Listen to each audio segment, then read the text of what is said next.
print disability, which makes reading, holding a book, or turning a page difficult or impossible.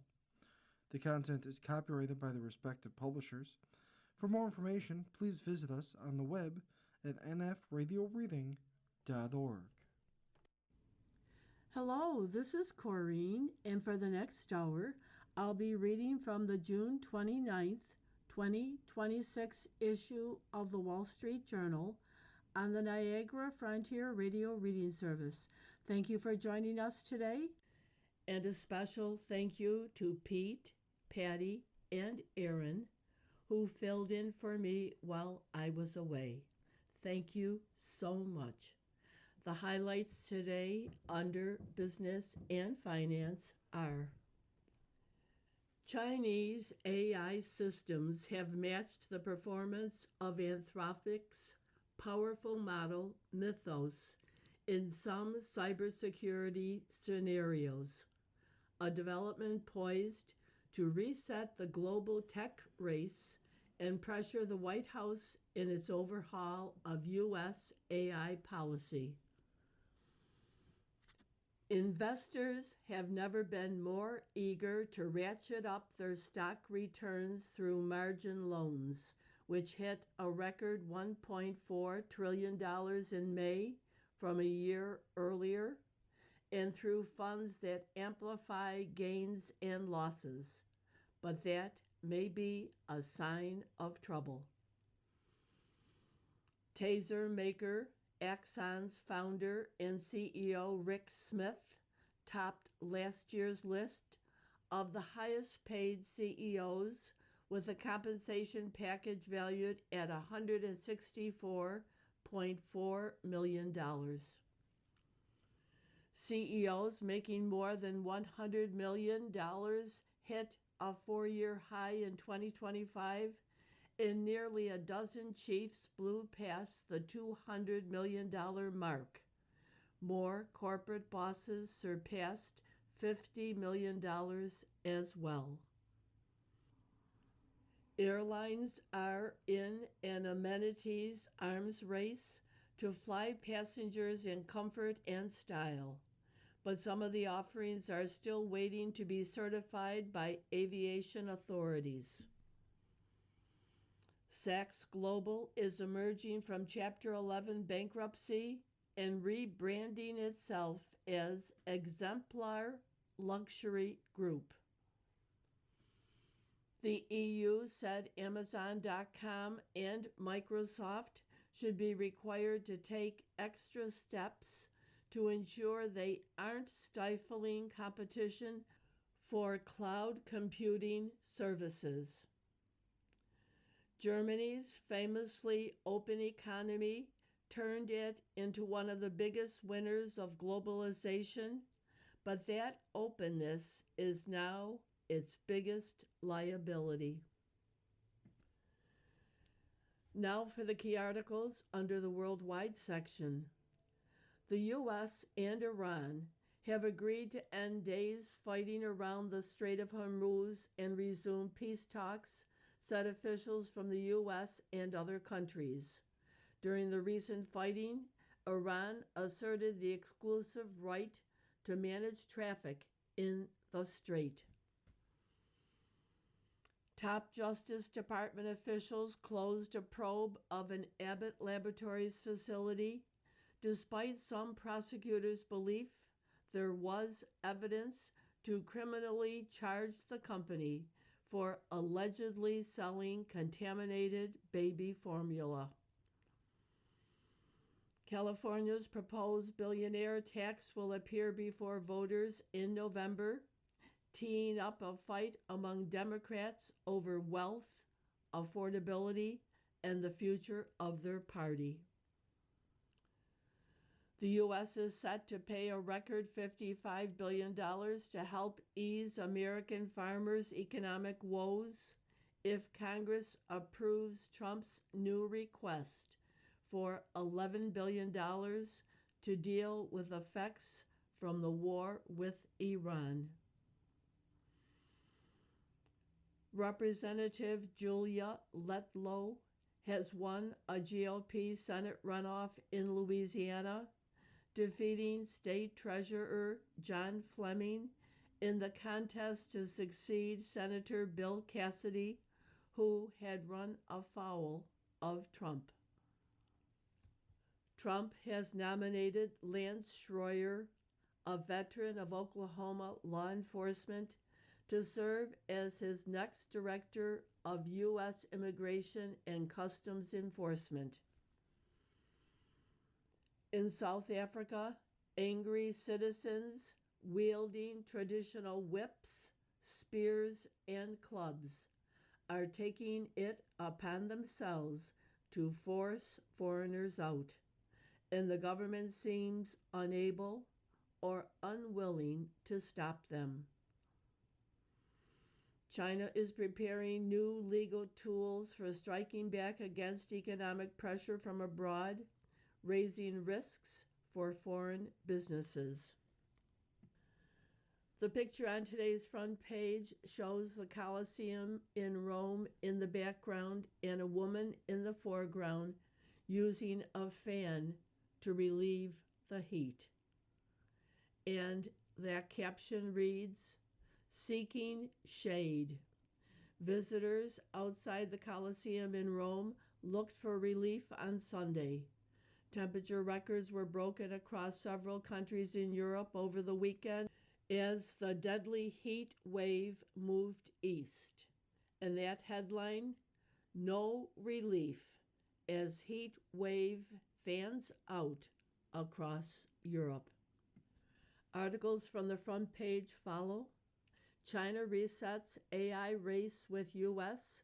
as security models mark gains. China resets AI race with U.S. as security models mark gains. Advances intensify industry worries over White House barriers to developer releases. By Robert McMillan, Raphael Wang, and Amrith Ramkumar. Chinese artificial intelligence systems have matched the performance of Anthropic's Mythos model in some cybersecurity scenarios, a development poised to reset the global tech race and pressure the White House over its overhaul of U.S. AI policy. Security researchers said that a new AI model released this month by China's Zhipu AI, also known as Z.AI, can match the latest U.S. models when it comes to finding security bugs, although it still lags behind Anthropic's and OpenAI's products in other tasks. Overall, the capability gap between top U.S. models and those built by Chinese companies has narrowed significantly, and use of Chinese AI systems has surged as businesses seek to rein in runaway cost. A host of companies, including Microsoft, are weighing how they can offer Chinese models on their platforms, a development that is set to alter the balance of power among tech companies. China is making sure that the gap becomes smaller and smaller over time, said Lior Div, Chief Executive Officer of cybersecurity company 7AI. The ability of AI systems to find bugs in software has added urgency to efforts to use models to close vulnerabilities that could be exploited by hackers. Otherwise, the world will face what some researchers called a bugmageddon. Unlike models from Anthropic or OpenAI, Zhipu's GLM-5.2 is open weight. That means it can be downloaded and run on hardware operated by anybody and can be modified and used without supervision. Open weight models are ideal for users who want unfettered access to systems they control, but they are also ideal for hackers who can run them in the shadows. GLM 5.2 has ranked as one of the 10 most used AI models, according to data from Open Router, a company that provides access to more than 400 AI models. U.S. Iran agreed to halt days of strikes in Strait. Talks in Doha could begin as soon as Tuesday and focus on Hormuz traffic.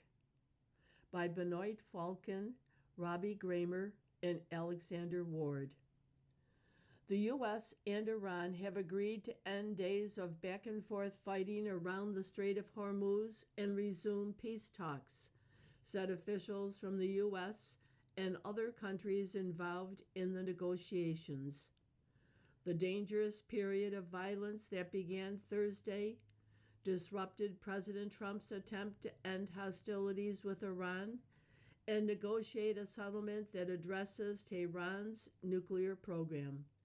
Traffic in the Strait of Hormuz fell during the tit-for-tat strikes, slowing the recovery of a waterway through which 20% of the world's crude oil once flowed.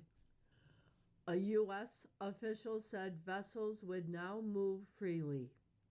The U.S. offered to hold talks with Iran at a summit in the Qatari capital of Doha, some of the officials said. Details for the Doha summit have yet to be finalized, some of the officials said, but it could take place as early as Tuesday and would focus on Hormuz, which has again come to the fore of the conflict. Axios first reported the agreement to stop fighting and resume talks. During the worst fighting since both sides signed a memorandum of understanding for peace talks on June 17th, Iran asserted the exclusive right to manage traffic in the Strait of Hormuz, citing language that puts the onus on Tehran to arrange the resumption of shipping. Foreign Minister Abbas Araghchi said on Sunday that Iran is assuming sole authority over the strait. The management and full restoration of maritime traffic in the Strait of Hormuz is Iran's responsibility, Araghchi said Sunday, according to state media. No other country or entity has any responsibility or authority in this matter. His statement is at odds with American arguments that the deal doesn't give Iran control and that navigation must be unimpeded in the international waterway. The fighting restarted Thursday when Iran attacked a ship trying to cross the strait while hugging the coast of Oman. Tehran wants ships to follow a separate course along its own coastline and had warned ships against using the U.S.-backed Omani route. U.S.-Iran peace talks were supposed to resume over the weekend in Switzerland, some of the officials said, but they stalled over the Hormuz fighting, they said. Last week in Switzerland, Iran and the U.S. agreed to create a hotline to avoid attacks in Hormuz, but the mechanism has yet to be activated, the people said. You are listening to a reading of articles and features from the Wall Street Journal on the Niagara Frontier Radio Reading Service.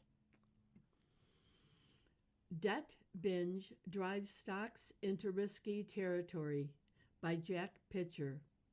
Investors have never been more eager to ratchet up their stock returns through margin loans and funds that amplify gains and losses. It may be a sign of trouble. U.S. margin debt, or what investors borrow from their brokerages to buy securities, rose 54% to a record $1.4 trillion in May from a year earlier, according to FINRA data. Meanwhile, high-risk leveraged exchange-traded funds that produce double or triple the daily move of underlying stocks are growing rapidly, as is trading in options tied to them. The risks surfaced last week in South Korea, a market dominated by high-flying semiconductor stocks and rife with investors eager to pile on leverage. Korean stocks gyrated, triggering circuit breakers meant to stop losses on the way down. As the souring mood spilled into U.S. trading, hitting AI-related stocks, a chorus of investors and analysts sounded the alarm that leverage was building up here too. I'm fearful that we're building unintended leverage that isn't fully understood, said Mark Hackett, Chief Market Strategist for Nationwide's Investment Management Group. You've got people with a lottery mentality using margin to buy options on levered ETFs. That's 3 or 4 layers. Buyers ranging from hedge funds to teenagers on Robinhood have poured money into leveraged ETFs this year, helping to nearly double the assets in these funds to a record $220 billion between March 30th and June 3rd, according to FactSet. The most popular leveraged fund offerings are tied to indexes of technology and semiconductor stocks, as well as individual companies like Tesla, Nvidia, and most recently, SpaceX, at a time when investors, large and small, appear to have limitless appetite for these mega cap tech stocks. The funds have obvious appeal. Why own shares of Elon Musk's SpaceX when one can buy into a single stock fund that offers twice the exposure? And the sizzling chip rally that lifted Micron Technology by 300%? Not bad. But what about Direction 3X Bull Semiconductor ETF, which soared some 700% between late March and late June? The risk of buying leveraged funds are well advertised. A 30% drawdown in the underlying stock can turn into a 90% wipeout for the fund. Closed baby formula probe found issues. Some prosecutors believed they had evidence for a charge. By Dave Michaels, Sadie Gurman, and Liz Esley White, Washington. The Justice Department spent years investigating Abbott Laboratories over how it managed a baby formula facility where potentially deadly bacteria was discovered and suspected of causing infant deaths, worsening a national shortage. Some prosecutors believe they had evidence to criminally charge the company under a law they have used to pursue other businesses for allegedly selling contaminated foods, according to people familiar with the matter. Some supervisors also thought it was a good case, they said.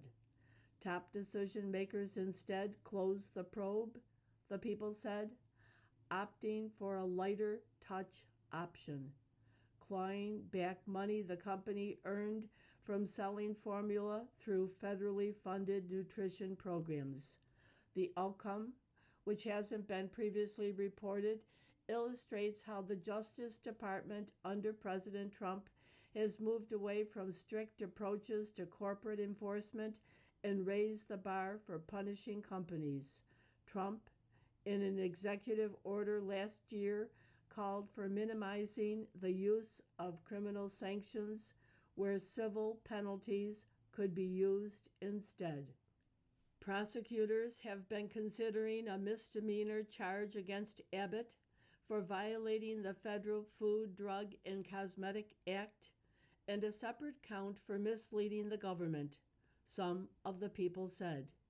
Investigators in early 2022 had found traces of potentially deadly bacteria at its plant in Sturgis, Michigan, including on equipment very close to infant formula containers, as well as a long list of other problems.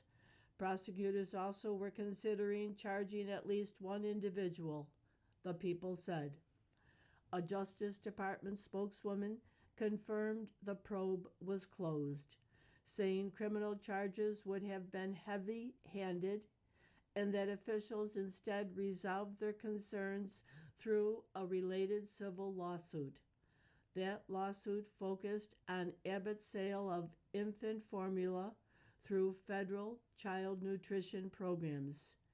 Ensuring the safety of our nation's food supply is a top priority for the Trump administration. However, this Department of Justice does not believe in regulation by prosecution, the spokeswoman said. Once finalized, this resolution will achieve significant recovery for taxpayers and send an unmistakable message that companies putting children's health at risk will face serious consequences. Abbott has denied a link between the plant's conditions and the children who fell ill. No unopened, distributed Abbott infant formulas have tested positive for the bacteria that sickened the babies, a company spokesman said. Now for other articles within the paper. Chip makers cash in at everyone's expense. We are witnessing an enormous transfer of cash, by James McIntosh. The explosive growth in Micron Technology's profit in the latest quarter is extraordinarily good news for its shareholders, but it comes at the expense of artificial intelligence companies to which it sells fast memory chips. Micron, along with Korea's Samsung Electronics and SK Hynix, are to AI what oil producers are to the airlines. Input that this year suddenly became much more pricey because there is extremely limited capacity to make the high bandwidth memory that AI needs, and it takes years to build production facilities. Soaring data center demand simply jacked up prices. Micron's soaring profits are, for its customers, soaring cost. We are witnessing an enormous transfer of cash from the providers of AI and perhaps one day AI users to the memory chip makers. Profit shifts of this scale are rare events, and investors should be paying attention to where the money's coming from, where it's being spent, and how long it will keep flowing. In the quarter ended May 28th, Micron increased prices for DRAM chips more than 60% on the previous 3 months, while increasing shipments by a low single-digit percentage, it said last week. Prices for NAND flash memory, also used in data centers, jumped more than 80%. Usually, memory doesn't matter that much, but for Micron, customers paid $18 billion more, and that was just in the quarter. Prices quadrupled in a year, and it's hurting outside AI too. Apple last week raised its prices for MacBooks more than 15%. Closer to home for me, the memory I bought on Amazon.com a year ago to build a super quiet computer, I hate fan noise, has tripled in price and now costs more than the CPU. For an industry in which prices usually drop every year, it's a huge turnaround. Openness that sweetened Germany economy turns sour. Shipping containers are stacked at a port in Hamburg, Germany. By Bertrand Benoit, Berlin. Germany's famously open economy was its greatest asset, delivering almost 20 years of uninterrupted growth and turning it into one of the biggest winners of globalization. Now that openness has become its biggest liability. China, once a glutton for goods made in Germany, has turned into a mercantilist superpower. It produces many of the same things at a fraction of the price and often with equivalent, if not better, quality. Chinese imports aren't only flooding Europe, but also crowding out German companies and other countries. Germany had found it is vulnerable to protectionist measures that have cut its companies off from critical resources and technology. Its economy is, meanwhile, being buffeted by external shocks beyond its control, from the rise in energy prices caused by the Iran war to President Trump's tariffs. Germany was certainly a globalization winner, said Dirk Schumacher, chief economist at the state-owned KfW Development Bank. But interdependencies can be weaponized in a world where the rule-based order is no longer guaranteed. Being highly integrated in the global economy can make you more vulnerable. The latest illustration came in June when the U.S. stopped the export of artificial intelligence company Anthropic's largest large language models on national security grounds, leaving businesses, AI users in Europe at a competitive disadvantage. Beijing's decision to restrict rare earth exports in the midst of its trade disputes with Washington was another blow, affecting production across Germany in sectors ranging from automobiles to weapons manufacturing. The government of Chancellor Friedrich Merz has tried to prime the growth pump with tax relief for businesses and cuts in energy prices, and has ramped up defense and infrastructure spending, but the efforts have yet to bear fruit amid the global headwinds. Berlin recently said it would gradually raise the retirement age to